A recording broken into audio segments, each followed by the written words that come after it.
कहानी की शुरुआत होती है और हमें एक बूढ़ा आदमी दिखाया जाता है और ये आदमी किसी भी लॉकर को बड़े ही आराम से खोलने में काफी एक्सपर्ट था। अब यहीं पर हमें पता चलता है कि इस बूढ़े आदमी की एक बेटी भी है जिसे वो बहुत प्यार करता है। अब जाहिर है कि वो उनके फादर हैं, तो उनकी बेटी भी उनसे बहुत प्यार करती है। अब बूढ़े आदमी ने ये डिसाइड कर लिया होता है कि वो आज के बाद कोई भी गलत काम नहीं करेगा और इसीलिए वो अपनी बेटी से भी वादा कर चुका होता है कि बेटा आइंदा के बाद मैं कोई भी गलत काम नहीं करूंगा। लेकिन सारी बुराइयां छोड़ने से पहले वो एक आखिरी गलत काम करना चाहता है और ये गलत काम एक चोरी होती है। और ये चोरी कोई आम चोरी नहीं होती, बल्कि ये चोरी 35 मिलियन डॉलर के सोने की होती है। और इनको ये सोना कुछ लोगों से चुराना है और वो लोग भी कोई आम लोग नहीं थे, बल्कि वो खतरनाक लोग थे, वो गैंगस्टर्स थे। और उन बुरे लोगों ने यानी उन गैंगस्टर्स ने कुछ टाइम पहले ही उस सोने को चुराया था। अब जाहिर सी बात है कि इतनी बड़ी चोरी करने के लिए उनके पास प्रॉपर प्लान होना चाहिए। तो इसी सिलसिले में उनकी एक मीटिंग होती है। अब इस मीटिंग के बारे में वो बूढ़ा आदमी भी जानता है। अब जहाँ पर इन लोगों ने मीटिंग करनी थी वो जगह होती है वेनिस। अब वेनिस पहुँचने के लिए वो बूढ़ा आदमी अपनी एक टीम बनाता है और वहाँ पर पहुँच जाते हैं ये सब लोग। अब उस बूढ़े आदमी की टीम में उसके ग्रुप में टोटल 6 लोग होते हैं। अब उसकी टीम में एक ऐसा भी था जो सबसे खास था, यानी कि वो मेन था और सबसे ज्यादा इंटेलिजेंट भी था। उसका नाम होता है चार्ली। अब इनकी जो मीटिंग हो रही थी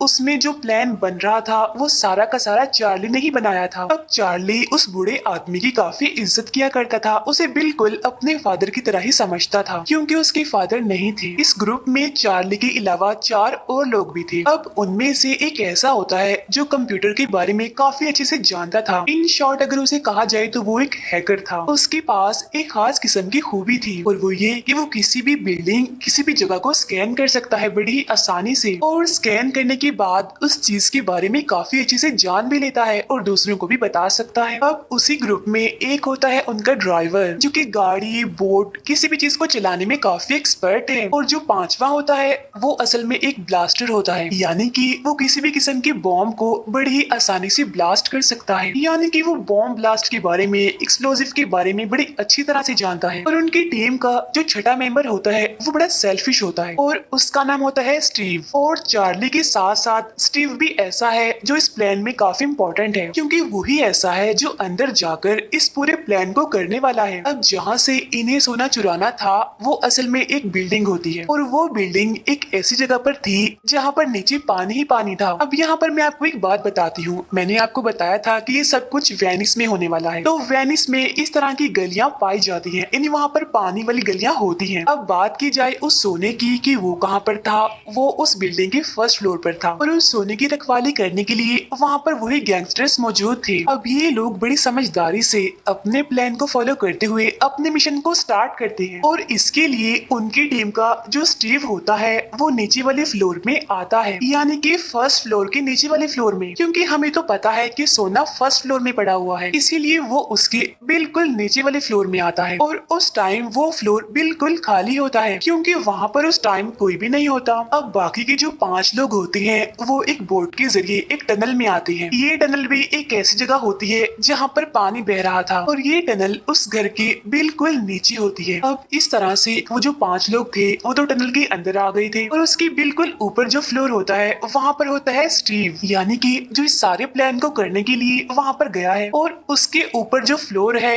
वो है फर्स्ट फ्लोर, यानी जहाँ पर वो सोना है वो गैंगस्टर्स हैं। अब इनका जो साथी होता है यानी कि हैकर, वो इस पूरी बिल्डिंग को स्कैन कर लेता है और अब उसे ये बात पता चल गई होती है कि आखिर वो लॉकर कहाँ है जिसमें वो सोना है। अब जैसे उस हैकर को ये बात पता चलती है वो फौरन इस बात को बताता है स्टीव को, यानी जो बिल्डिंग के अंदर गया हुआ है, यानी कि जो ग्राउंड फ्लोर पर है। और अब यहाँ पर स्टीव अपने प्लान का यूज करता है, वो सीलिंग पर बिल्कुल उसी जगह बॉम्ब लगा देता है, यानी जहाँ वो लॉकर पड़ा हुआ है जिसके अंदर सोना है। अब नीचे टनल में जो 5 लोग होते हैं वो भी सेम ऐसा ही करते हैं, यानी कि वो भी बॉम्ब को एग्जैक्टली वहीं पर ही लगा देते हैं, यानी जहाँ से वो सोने का लॉकर फर्स्ट फ्लोर से गिरता हुआ ग्राउंड फ्लोर पर आएगा और फिर बाद में इनके पास आ जाएगा जब ब्लास्ट होगा। अब ये सारी प्लानिंग करने के बाद ये लोग ब्लास्ट करने का सोचते हैं और फिर देखते ही देखते ये ब्लास्ट कर ही देते हैं और ब्लास्ट के होते ही वैसा ही होता है जैसा कि उन्होंने सोचा था, यानी कि जहाँ पर गैंगस्टर्स उस सोने वाली लॉकर की हिफाजत कर रहे थे वो लॉकर ब्लास्ट होने के बाद वहाँ से नीचे जाकर गिरता है। अब क्योंकि नीचे भी उन्होंने बॉम्ब लगाया हुआ हुआ था, इसीलिए वो सोने का लॉकर वहाँ से भी गिर जाता है और गिरता गिरता वहाँ से आ जाता है उन्हीं लोगों के पास, इनके टनल में आकर गिरता है और किस्मत से वो सीधा आकर इनकी बोट पर ही गिरता है।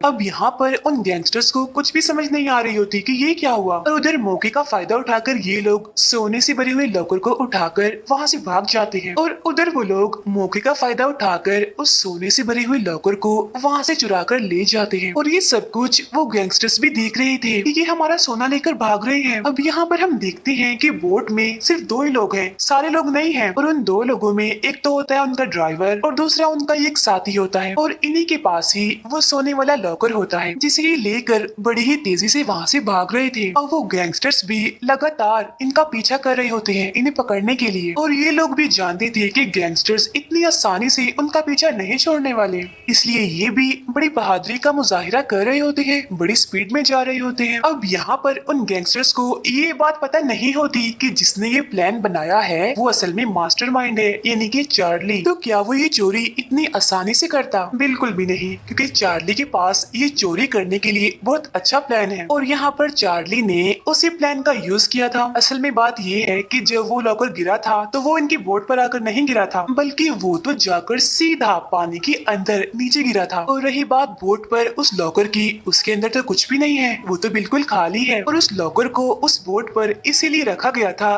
ताकि उन गैंगस्टर्स का ध्यान भटकाया जाए, उन्हें बेवकूफ बनाया जाए। अब हमें दिखाया जाता है पानी के अंदर का सीन, यानी जहाँ पर वो बाकी लोग होते हैं, जहाँ पर वो लॉकर आकर गिरा था जिसमें सोना था, उस टाइम वो सारे लोग उस लॉकर के आसपास ही होते हैं, और उनमें से जो बूढ़ा आदमी था वो उस लॉकर को ओपन करने की कोशिश कर रहा था, क्योंकि मैंने आपको बताया था कि वो प्रोफेशनल सेफ क्रैकर है, यानी कि वो किसी भी किस्म के लॉकर को बड़ी ही आसानी से खोल लेता है। लेकिन यहाँ पर उनके लिए एक मुश्किल भी थी, और वो ये सब कुछ करने के लिए उनके पास सिर्फ और सिर्फ 7 मिनट थे, क्योंकि ठीक 7 मिनट के बाद यहाँ पर पुलिस आ जाएगी। और पुलिस को यहाँ पर उन गैंगस्टर्स ने ही बुलवाया था, लेकिन वो बूढ़ा आदमी भी कोई आम नहीं था, काफी समझदार था, और वो बड़े ही ध्यान से उस लॉक को खोलने की कोशिश कर रहा है, और आखिरकार वो इस सेफ को खोलने में कामयाब हो जाता है। लेकिन जब वो लॉकर को खोलते हैं तो उसके अंदर देखकर उन सबकी आंखें खुली की खुली रह जाती हैं, क्योंकि उस लॉकर के अंदर थोड़ा बहुत नहीं बहुत सारा सोना था। अब ये जल्दी जल्दी समझदारी करते हुए उस सारे सोने को अपने बैग्स में डालने लगते हैं, और 7 मिनट गुजरने के बाद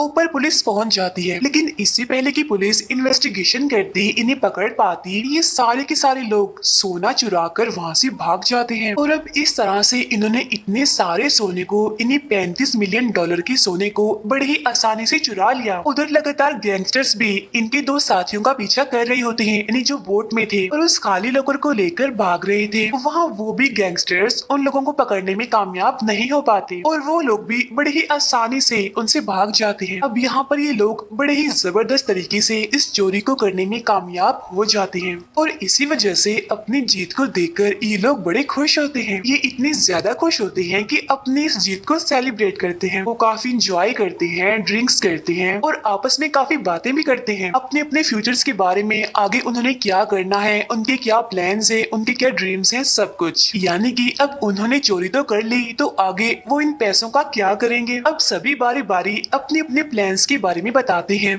लेकिन उनमें से जो स्टीव होता है वो कुछ नहीं कहता, वो चुप रहता है। तो इसीलिए सारे लोग स्टीव से इस बारे में पूछते हैं कि स्टीव तुम खामोश क्यों हो, तुम भी कुछ बोलो ना, हमें बताओ अपने प्लान्स के बारे में, अपने ड्रीम्स के बारे में जो तुम आगे करने वाले हो। इस बात पर स्टीव बड़े ही प्राउडी तरीके से कहता है कि मेरे प्लान्स कोई छोटे मोटे नहीं है, बल्कि मेरा तो सबसे बड़ा प्लान है, और वो ये कि मैं तुम सभी के प्लान्स चुरा लूं। लेकिन तभी स्टीव को समझाया जाता है कि स्टीव तुम्हारी ये सोच गलत है, क्योंकि ये चोरी तुमने अकेले ने नहीं की, बल्कि इस चोरी को कामयाब बनाने में जो सबसे बड़ा हाथ है वो तो चार्ली का है, क्योंकि उसने इतना अच्छा प्लान बनाया था कि बड़ी ही आसानी से सब कुछ हो गया, और उन्हें कुछ करना भी नहीं पड़ा। इतनी ज्यादा सोने की चोरी बड़ी आसानी से कर ली बगैर कोई गोली चलाए। खैर इनकी बातें खत्म होती हैं और ये सारे लोग सोना लेकर वहाँ से फौरन निकल जाते हैं। अब चलते चलते इनकी गाड़ी पहुँचती है एक ब्रिज पर, लेकिन तभी वो देखते हैं कि सामने से एक और गाड़ी आ रही है जो सीधा इन्हीं की तरफ आ रही है, और वो गाड़ी इनकी गाड़ी की आगे आकर रुक जाती है। इसी वजह से इन्हें भी गाड़ी रोकनी पड़ती है और अब यहाँ पर उनके साथी स्टीव का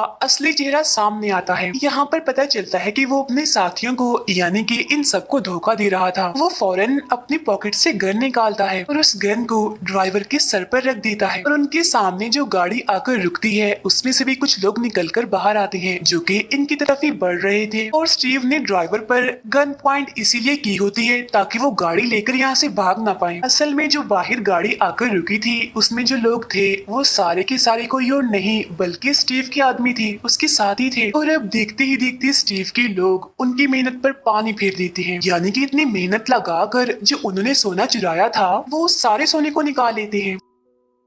स्टीव भी गाड़ी से बाहर निकलता है जहाँ वो बूढ़ा आदमी स्टीव को रोकता है ये कहते हुए कि तुम गलत कर रहे हो, तुम तो हमारे साथी थे ना और तुमने हमें धोखा दिया, देखो तुम गलत कर रहे हो, ऐसा मत करो। तब स्टीव बूढ़े आदमी का मजाक बनाता है और उसे गोली मार देता है। और अब इनके ड्राइवर को डर था कि कहीं स्टीव इन सभी को भी ना मार डाले, इसीलिए वो ड्राइवर यहाँ पर एक समझदारी करता है। वो ये करता है कि वो गाड़ी को स्टार्ट करके आगे बढ़ता है क्योंकि स्टीव और उसके जो साथी थे वो उन पर गोलियां चला रहे थे, लेकिन इनकी गाड़ी उनकी गाड़ी से टकरा जाती है जिसकी वजह से इनकी गाड़ी का बैलेंस खराब हो जाता है और वो सीधा जाकर ब्रिज में गिरती है। अब क्योंकि यहाँ पर काफी सर्दी थी, वो बर्फीला पानी था, उसके ऊपर काफी बर्फ थी और स्टीव भी लगातार इन पर फायरिंग कर रहा था, लेकिन अंदर पानी में किस्मत से उनके पास सांस लेने के लिए ऑक्सीजन थी, इसीलिए वो लोग बारी बारी ऑक्सीजन यूज करते हुए गाड़ी के अंदर ही सेफली बैठे रहते हैं। और ऊपर स्टीव भी नहीं रुक रहा था, वो लगातार इन पर गोलियां चलाई जा रहा था। लेकिन अब काफी देर गुजर जाती है, कोई भी ऊपर नहीं आता तो स्टीव फौरन समझ जाता है कि बहुत अच्छा हुआ कि वो सारे लोग मारे गए, इसीलिए उन सबको मरा हुआ समझकर वो अपने साथियों के साथ सोना लेकर वहाँ से निकल जाता है फौरन। लेकिन यहाँ पर उसने गलत सोचा क्योंकि वो तो सारे जिंदा थे, लेकिन उनमें से जो बूढ़ा आदमी होता है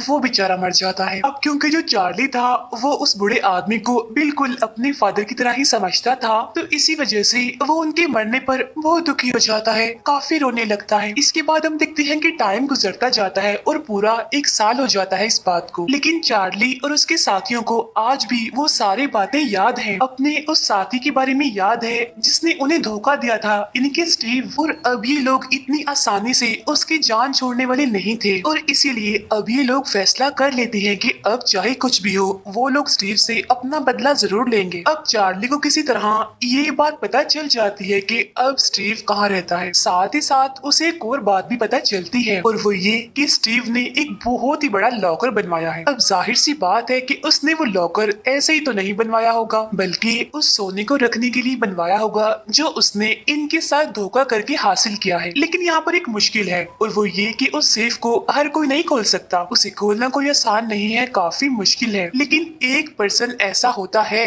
जो ये सब कुछ कर सकता है, यानी जो उस लॉकर को बड़े ही आसानी से खोल सकता है, और वो कोई और नहीं बल्कि होती है उसी बूढ़े आदमी की बेटी, क्योंकि वो भी बिल्कुल अपने फादर की तरह ही प्रोफेशनल सेफ क्रैकर होती है जो किसी भी मुश्किल से मुश्किल लॉकर को बड़े ही आसानी से खोल सकती है। और वो जो सारे लॉकर्स खोलती है वो चोरियां करने के लिए नहीं खोलती, बल्कि उसे ऐसा करने के ऑर्डर्स दिए जाते हैं और वो ऑर्डर्स उसे गवर्नमेंट देती है क्योंकि वो गवर्नमेंट के लिए काम करती है। अब ये बात जानने के बाद चार्ली सीधा उसी लड़की के पास यानी उस बूढ़े आदमी की बेटी के पास जाता है। वहाँ जाकर वो उस बूढ़े आदमी की बेटी को स्टीव के बारे में बताता है कि मैंने पता लगवा लिया है कि आखिर स्टीव कहाँ पर रहता है, इस टाइम वो कहाँ है, और अब हमें किसी भी तरह करके स्टीव को पकड़ना है, उससे वो सोना हासिल करना है। अब जाहिर सी बात है कि हम ये काम अकेले तो नहीं कर सकते, तो इसके लिए हमें तुम्हारी जरूरत है क्योंकि उसके पास जो लॉकर है, जो सेफ है, उसे कोई भी नहीं खोल सकता सिवाय तुम्हारे। एक तुम ही हो बस जो उस लॉकर को खोल सकती है और हमारी मदद कर सकती है इस मिशन में। तब ये बात सुनकर वो लड़की कहती है कि ठीक है,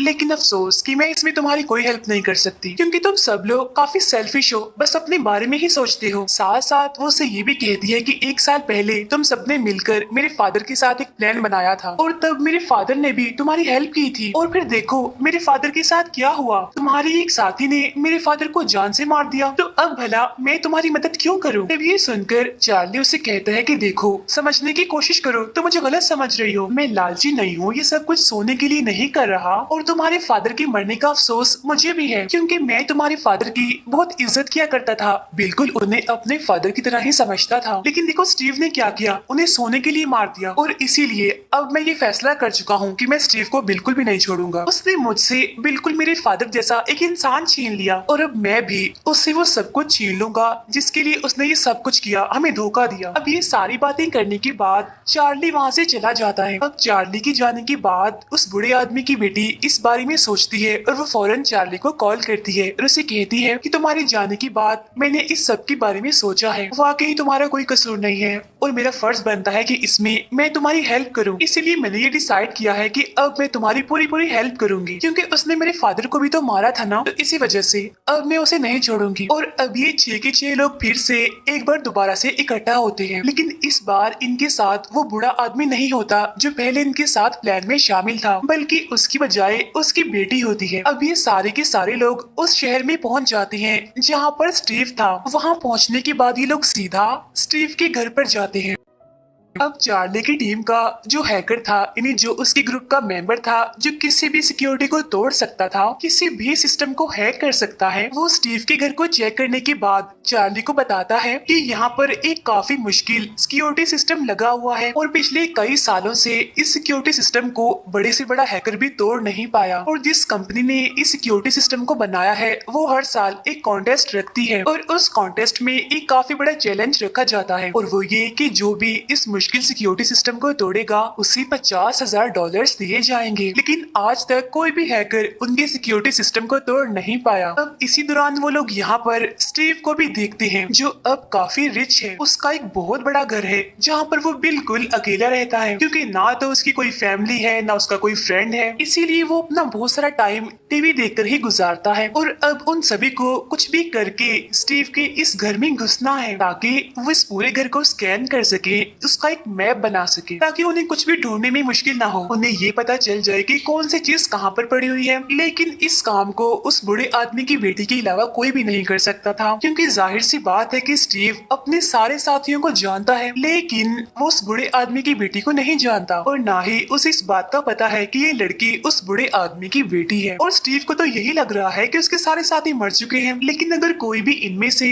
स्टीव के सामने गया तो कुछ गड़बड़ हो सकती है, क्योंकि ऐसे तो उसे पता चल जाएगा कि अगर एक जिंदा है तो सभी जिंदा होंगे। तो अब ये लोग इसी मकसद के लिए एक प्लान बनाते हैं। ये लोग ये करते हैं कि स्टीव के घर का केबल कनेक्शन कट कर देते हैं और जब स्टीव को इस बारे में पता चलता है तो वो फौरन इस बारे में कंप्लेन करता है। लेकिन यहाँ पर उस लड़की की बजाय जिसे स्टीव ने कंप्लेन की थी, यानी जो केबल कंपनी में काम करती थी, उसकी जगह उस बूढ़े आदमी की बेटी पहुंच जाती है। तो जाहिर सी बात है कि सबके पीछे उन्होंने प्लान किया था। अब यहाँ पर उन्होंने उस बूढ़े आदमी की बेटी की शर्ट पर एक कैमरा भी लगाया हुआ था, जिसकी मदद से वो अपने प्लान में कामयाब हो जाते हैं, यानी कि वो स्टीव के घर की सारी वीडियो रिकॉर्ड कर लेते हैं। और स्टीव के घर में जो कुछ वो देखते हैं वो देखकर उन्हें काफी हैरानी भी होती है और गुस्सा भी आता है, क्योंकि यहाँ पर वो देखते हैं कि जो उनके प्लान्स थे, उनके ड्रीम्स थे, वो तो स्टीव ने चुराए हुए हैं। यानी कि जैसा कि स्टीव ने चोरी के बाद कहा भी था कि मेरा बड़ा प्लान है कि मैं तुम सबके आइडियाज, तुम्हारे प्लान्स चुरा लूं, और यहाँ पर उसने बिल्कुल ऐसा ही किया था, क्योंकि यहाँ पर वही म्यूजिक सिस्टम लगा हुआ था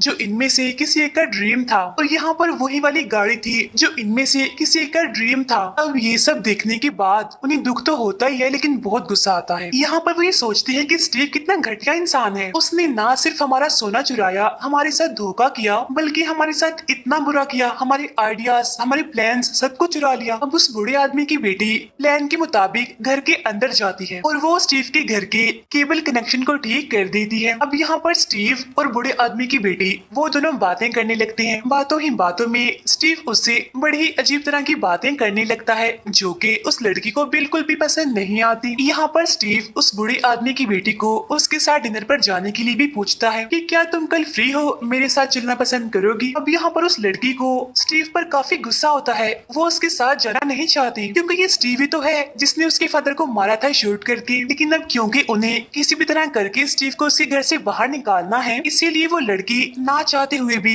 स्टीव के साथ जाने के लिए मान जाती है। लेकिन जब वो लड़की बाहर आती है अपने साथियों के पास, तो चार्ली उसे कहता है कि बेशक स्टीव ने तुम्हें डिनर पर जाने के लिए कहा है, लेकिन कोई जरूरत नहीं है, नहीं जाओगे तुम उसके साथ, क्योंकि तुम्हारे जाए बगैर भी हम अपना सारा काम कर सकते हैं, क्योंकि जब तक उसे पता चलेगा कि तुम नहीं आई हो तब तक तो हम अपना काम कर भी चुके होंगे। अब एक चीज में तो वो यहाँ पर पूरी तरह से कामयाब हो जाते हैं, यानी कि वो स्टीव के घर को स्कैन कर चुके होते हैं, उसका पूरा मैप बना चुके होते हैं। लेकिन वो जो सोने वाला लॉकर है वो कोई आस पास नहीं पड़ा, बल्कि काफी दूर पड़ा हुआ है मेन गेट से। तो अब जाहिर सी बात है कि ये इतना सारा सोना उठाकर तो नहीं ले जा सकते, तो इसीलिए इन्हें ऐसा करने के लिए अंदर छोटी छोटी गाड़ियों को चलाना होगा। लेकिन स्टीव के घर के जो रास्ते होते हैं वो सिर्फ और सिर्फ 6 फीट के ही होते हैं, तो इसका मतलब ये है कि अंदर जो गाड़ी चलानी होगी वो कम से कम 6 फीट से कम हो। अब ये लोग इसी तरह की गाड़ियों की प्रैक्टिस करने लगते हैं। ये उन गाड़ियों के अंदर लोहे की बहुत ही भारी भारी प्लेट्स रख देते हैं। ऐसा करने के बाद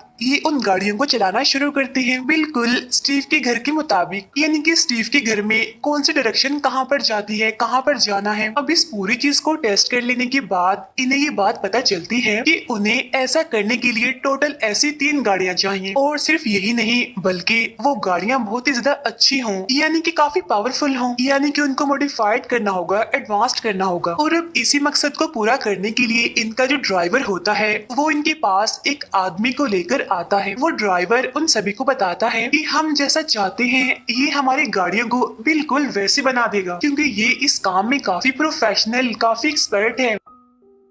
वो आदमी आने के बाद उन गाड़ियों को चेक करता है और अपना काम शुरू कर देता है। और इनका जो साथी हैकर होता है वो भी हैकिंग में अपना काम कर रहा होता है। वो पूरे शहर के सारे सिग्नल्स को, सारे सिस्टम को हैक कर लेता है, यानी कि अब वो अपनी मर्जी के मुताबिक सिग्नल्स को यूज कर सकता है। अगर वो चाहे तो ग्रीन लाइट कर दे, अगर वो चाहे तो रेड लाइट कर दे। अब ये चीज उन्हें इसलिए करना जरूरी होती है क्योंकि स्टीव के घर से जो रेलवे स्टेशन का रास्ता होता है वो इतना ज्यादा नहीं होता, लेकिन जिस रोड के सिग्नल को इन्होंने हैक किया था वहाँ पर बहुत ट्रैफिक होती है। लेकिन जरूरी बात कि इन्हें यहाँ से जल्द निकलना है, तो इसीलिए उन्हें इस पूरे रोड पर ट्रैफिक सिग्नल का कंट्रोल चाहिए। अब कुछ दिन गुजर जाने के बाद फाइनली वो दिन आ ही जाता है जब इन्होंने अपने प्लान पर काम करना है, और इसी दिन उस बूढ़े आदमी की बेटी को भी स्टीव के साथ जाना है डिनर पर। अब प्लान के मुताबिक उस बूढ़े आदमी की बेटी स्टीव के पास नहीं पहुँचेगी, लेकिन जब स्टीव उस बूढ़े आदमी की बेटी के आने का वेट करेगा तो इसी दौरान ये सब मौके का फायदा उठाकर उसके घर से वो सारा सोना लेकर चले जाएंगे। लेकिन अब जैसे स्टीव घर से जाता है और ये लोग प्लान के मुताबिक उसके घर के बाहर आते हैं तो देखते हैं कि यहाँ पर तो एक गड़बड़ है, क्योंकि उसके घर के पास ये घर में पार्टी चल रही होती है। इसकी वजह से वहाँ पर काफी लोग आए होते हैं, तो इसीलिए यहाँ पर मुसीबत ये है कि ये लोग उसके घर नहीं घुस सकते, क्योंकि वो ऐसे घर के अंदर नहीं जा सकते। अंदर जाने के लिए उन्हें गेट को ब्लास्ट करना पड़ेगा, और अगर वो ऐसा करेंगे तो सब इन्हें देख लेंगे, इस बारे में सबको पता चल जाएगा। अब इस तरह से यहाँ पर इनका सारा प्लान ही खराब हो जाता है, और अब मजबूरन उस बूढ़े आदमी की बेटी को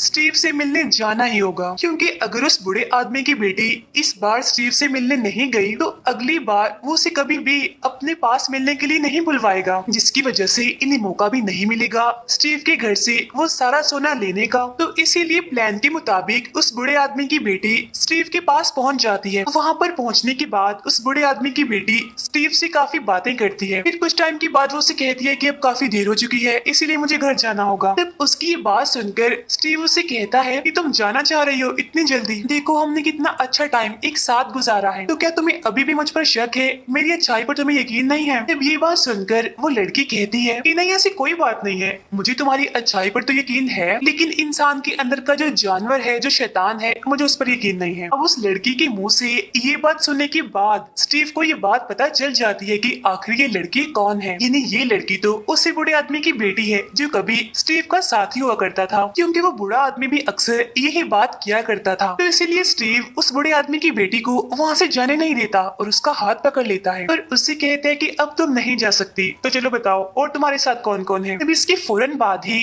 चार्ली और उसके बाकी साथी भी वहाँ पर पहुँच जाते हैं, यानी जिन्हें कभी स्टीव ने धोखा दिया था। यहाँ पर स्टीव उन सभी को देखकर काफी हैरान हो जाता है। साथ साथ उसे ये बात भी समझ लग जाती है कि ये सारे उसका सोना चुराने के लिए ऐसा कर रहे हैं, उसके लिए प्लान बना रहे हैं और पता नहीं क्या क्या कर रहे हैं। इसीलिए स्टीव उन्हें चिढ़ाते हुए यहाँ पर कहता है कि तुम कभी भी अपने प्लान में कामयाब नहीं हो सकते, क्योंकि तुम मेरे घर के बाद हमेशा एक ही गार्ड को देखते होगे, लेकिन तुम ये नहीं जानते कि अंदर वैसे ही 5 और गार्ड भी हैं। और जिस सिस्टम को हैक करके तुम सोना चुराने की कोशिश कर रहे थे ना, देखना अब मैं उसकी पूरी सेटिंग को चेंज कर दूंगा और फिर तुम कभी भी अपने प्लान में कामयाब नहीं हो सकोगे। और तुम अब सोने के पीछे इतना भाग क्यों रहे हो? मेरे पास अब वो सोना नहीं बचा, क्योंकि मैंने सोने की सारी ईंटें बेच दी हैं और मेरे पास सोने की सिर्फ 2 ही ब्रिक्स यानी ईंटें बाकी हैं। तो क्या तुम अब अपना टाइम जाया करोगे? उन 2 ब्रिक्स के लिए मुझसे लड़ोगे? जब ये सुनकर चार्ली कहते हैं कि हाँ बिल्कुल, हम पीछे नहीं हटेंगे, हम ऐसा ही करेंगे। जब स्टीव कहते हैं लेकिन अफसोस कि अब तो तुम वो भी नहीं कर सकते, क्योंकि तुम्हारे पास ऐसा करने का एक ही मौका था और वो तुमने गवा दिया। अब ये सुनने के बाद चार्ली को इतना गुस्सा आता है कि वो स्टीव के मुंह पर जोर से पंच मारता है, जिसकी वजह से स्टीव काफी दूर जाकर गिरता है। इसके फौरन बाद ये सभी लोग वहाँ से निकल जाते हैं, लेकिन अब वो लोग खुश नहीं हैं, काफी उदास हैं, क्योंकि उनका सारा प्लान तो खराब हो चुका है। लेकिन तभी उनका साथी हैकर उन सभी को बताता है कि मेरे पास एक काफी अच्छी न्यूज है। मैंने अभी अभी स्टीव के गार्ड की ये बात सुनी है कि उसने 4 बजे एक हेलीकॉप्टर वहाँ पर बुलवाया है और फिर ठीक 5 बजे उसके घर एक गाड़ी आएगी और फिर ठीक 8 बजे वो सारा सोना लेकर वहाँ से निकल जाएगा मेक्सिको के लिए। और अब सोने को अपने हाथों से जाता हुआ देखकर ये सारे काफी उदास हो जाते हैं। लेकिन यहाँ पर जो चार्ली होता है वो उदास नहीं होता, बल्कि वो तो खुश होता है और वो उन सबसे कहता है तुम क्यों उदास हो रही हो? घबराने की जरूरत नहीं है, बल्कि अब तो हमारे लिए अच्छी खबर है, क्योंकि अब तो मछली खुद हमारे जाल में फंसने के लिए आ रही है।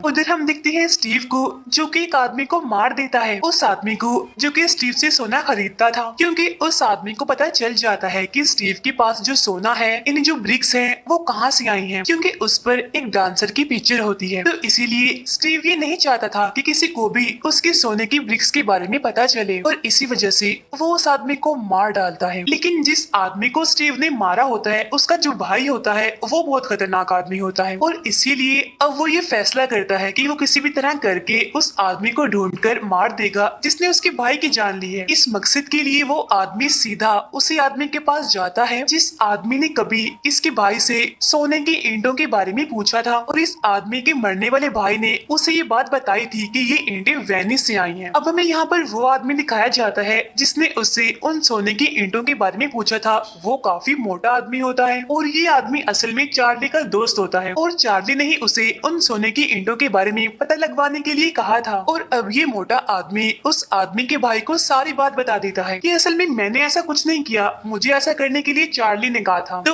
अब यहाँ पर इस आदमी को ये लगने लगता है कि उसके भाई का मर्डर चार्ली ने किया है, तो इसीलिए अब वो ये फैसला करता है कि वो चार्ली को ढूंढकर उसे मार डालेगा। इसके बाद वो मोटा आदमी फौरन चार्ली को कॉल करता है और इस बारे में सब कुछ उसे बता देता है। तब ये सुनकर चार्ली उसे कहते हैं कि ये क्या किया तुमने, और अब मुझे तुम्हारी हेल्प की जरूरत है। उधर हम स्टीव के घर का सीन देखते हैं, जहाँ पर स्टीव अपने घर से सोने को शिफ्ट करने के लिए एक नहीं बल्कि 3 गाड़ियाँ लाता है। साथ साथ वो वहाँ पर काफी बड़ी सिक्योरिटी भी लाया होता है। यहाँ पर स्टीव ने वो 3 गाड़ियाँ इसीलिए मंगवाई होती हैं ताकि उन लोगों को ये बात पता ही ना चले कि आखिर इन तीनों में से वो गाड़ी कौन सी है जिसमें सोना है। और स्टीव खुद हेलीकॉप्टर में बैठकर आसमान में उड़ता हुआ ये सब कुछ देख रहा था। यहाँ पर ये सारे लोग देखते हैं कि स्टीव के घर से 3 गाड़ियाँ निकली हैं, और यहाँ पर होता भी बिल्कुल ऐसे ही है जिसे स्टीव ने सोचा था। वो सारे कंफ्यूज होते हैं ये सोचने में कि आखिर वो गाड़ी कौन सी है जिसमें सोना है। लेकिन जब ये गाड़ी के टायर्स का प्रेशर चेक करती हैं तो उन्हें पता चल जाता है कि आखिर सोना किस गाड़ी में है, क्योंकि पहली गाड़ी का प्रेशर होता है 20.2, दूसरी का होता है 20.4 और तीसरी गाड़ी का प्रेशर होता है 16.7। यानी जिस गाड़ी का प्रेशर सबसे ज्यादा है तो जाहिर सी बात है कि उसमें ही सोना है। इन्हें उस गाड़ी का नंबर भी पता चल जाता है, उसका नंबर होता है 128। और अब प्लान के मुताबिक इन्हें इस गाड़ी को एक पोर्ट पर लेकर जाना है, क्योंकि वहाँ पर पहुंचकर ही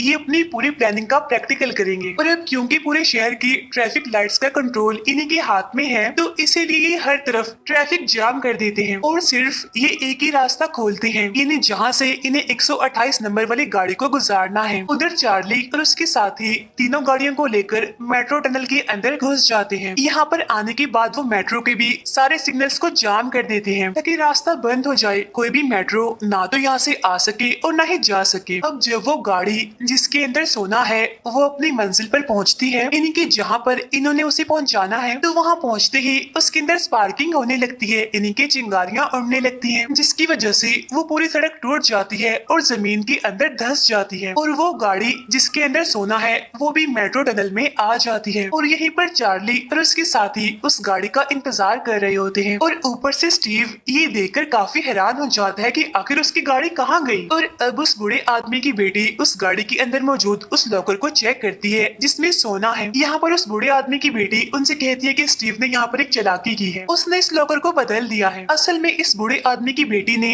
जिस लॉकर को खोलने की कोशिश की थी वो ये वाला नहीं था, बल्कि वो तो कोई और था जो कि पहले वाली लॉकर से कई ज्यादा स्ट्रॉन्ग था। वो लड़की इसे चेक करने के बाद बताती है कि इसके अंदर शीशे की एक प्लेट लगी हुई है और अगर शीशे की वो प्लेट टूट गई तो ये लॉकर हमेशा के लिए जाम हो जाएगा और कभी भी नहीं खुल पाएगा। तो इसीलिए यहाँ पर उस बूढ़े आदमी की बेटी समझदारी करते हुए अपना दिमाग लगाकर उस लॉकर को खोलने में कामयाब हो जाती है। उसके अंदर बहुत सारा सोना होता है जिसे अपनी गाड़ियों में लोड करके वहाँ से निकल जाते हैं। अब इस जगह पर स्टीव, उसके साथी और पुलिस इसी वजह से नहीं पहुंची होती क्योंकि पूरे शहर की ट्रैफिक तो जाम की होती है उन्होंने, और साथ ही साथ ये लोग अपने प्लान में कामयाब होने के बाद यहाँ से निकलने में कामयाब हो भी जाते हैं। लेकिन जब ये लोग सोना लेकर टनल से गुजर रहे होते हैं तो स्टीव भी अपने हेलीकॉप्टर में बैठकर लगातार इनका पीछा करना शुरू कर देता है। लेकिन ये लोग किसी तरह बड़ी समझदारी से स्टीव का ध्यान भटकाते हुए उसे डिस्ट्रैक्ट करते हुए अपनी तीनों गाड़ियों को ट्रेन के लगेज वाले एरिया में डाल देते हैं क्योंकि उन्हें यहाँ पर अपनी गाड़ियों को सोने समेत कहीं और ले जाना है। लेकिन स्टीव यहाँ पर पहुँचने में देर कर देता है। जब तक वो वहाँ पर पहुँचता है वो दरवाजा बंद हो चुका होता है। लेकिन जो आदमी दरवाजा बंद करता है स्टीव उसे लालच देता है कि देखो मेरी बात सुनो, मैं तुम्हें $5000 दूंगा, तुम्हारी जिंदगी बन जाएगी, इसीलिए तुम मुझे रोको मत, अंदर जाने दो। असल में ये आदमी भी चार्ली का वही साथी होता है जिसने उनकी तीनों गाड़ियों को मॉडिफाइड एडवांस्ड किया था। और अब यहाँ पर जैसे ही वो दरवाजा खोलता है तो स्टीव के सामने चार्ली आ जाता है। यहाँ पर चार्ली उसे कहता है कि वेरी गुड, प्लान तो तुमने काफी अच्छा बनाया था, एक गाड़ी की बजाय 3-3 गाड़ियाँ, और तो और लॉकर भी चेंज कर दिया और खुद भी हेलीकॉप्टर से ऊपर जाकर नजर रख रहे थे। लेकिन अफसोस फिर भी देखो कि तुम्हारा प्लान सक्सेसफुल नहीं हो पाया क्योंकि अब वो सारा सोना मेरे पास है। ये सुनते ही स्टीव अपने पास से गन निकालता है और उस गन को वो चार्ली पर पॉइंट करते हुए कहता है चलो ठीक है, तुम्हारे पास सोना है लेकिन मेरे पास गन है, अब जल्दी करो, मेरा सोना मुझे वापस करो। लेकिन तभी पीछे से उस आदमी का भाई आ जाता है, यानी जिसे स्टीव ने मारा था। उस आदमी के साथ ही स्टीव को गन पॉइंट पर लेकर उससे उसकी गन ले लेते हैं। यहाँ पर स्टीव उसे कहते हैं कि मैं तुम्हें नहीं जानता, कौन हो तुम? तब यहाँ पर वो आदमी गुस्से में स्टीव से कहता है कि मैं वही हूँ जिसके भाई को तुमने मारा है। तब स्टीव उसे कहता है कि मैंने उसे नहीं मारा, तुम्हें कोई गलत फहमी हुई है, वो तो मेरे आने से पहले ही मर चुका था। तो अब एक काम करते हैं, तुम यहाँ पर मेरे साथ एक डील कर लो, यहाँ पर बहुत सारा सोना है और वो सारा मेरा है, मैं तुम्हें उसमें से कुछ दे दूंगा। तब यहाँ पर वो आदमी स्टीव से कहते हैं कि तुमने देर कर दी क्योंकि मैं तो डील पहले ही कर चुका हूँ किसी के साथ। तब उसके ऐसा कहते ही चार्ली सोने से भरा हुआ एक बैग उसे देता है और अब इतनी ही देर में चार्ली के बाकी साथी भी वहाँ पर आ जाते हैं। यहाँ पर उस बूढ़े आदमी की बेटी को इतना गुस्सा आता है कि वो स्टीव के मुंह पर जोर से पंच मारती है क्योंकि स्टीव ही वो था जिसने उसके फादर को मारा था और इसी वजह से उसे स्टीव से नफरत थी, उस पर काफी गुस्सा थी वो। इसके बाद वो आदमी जिसके भाई को स्टीव ने मारा था वो स्टीव को अपने साथ कहीं पर ले जाता है। वो स्टीव से ये भी कहता है कि मैं तुम्हें जान से नहीं मारूंगा बल्कि मैं तुम्हें तड़पा तड़पा कर मारूंगा। नेक्स्ट सीन में हम देखते हैं कि उधर वो सारे साथी काफी खुश होते हैं और इसी वजह से वो अपनी जीत को सेलिब्रेट कर रहे होते हैं। साथ ही साथ यहाँ पर वो सब अपने आइडियाज, अपने ड्रीम्स को भी पूरा करते हैं। अब यहाँ पर चार्ली को उस बूढ़े आदमी की एक बात याद आती है जो उसने कभी चार्ली से कही थी। उसने चार्ली को कहा था कि चोरों की 2 किस्में होती हैं, यानी कि चोर 2 तरह के होते हैं। एक तो वो चोर होते हैं जो जीने के लिए, सरवाइव करने के लिए चोरी करते हैं, दूसरे होते हैं खतरनाक चोर जो चोरी करने के लिए चोरी करते हैं। इसीलिए चार्ली तुम कभी भी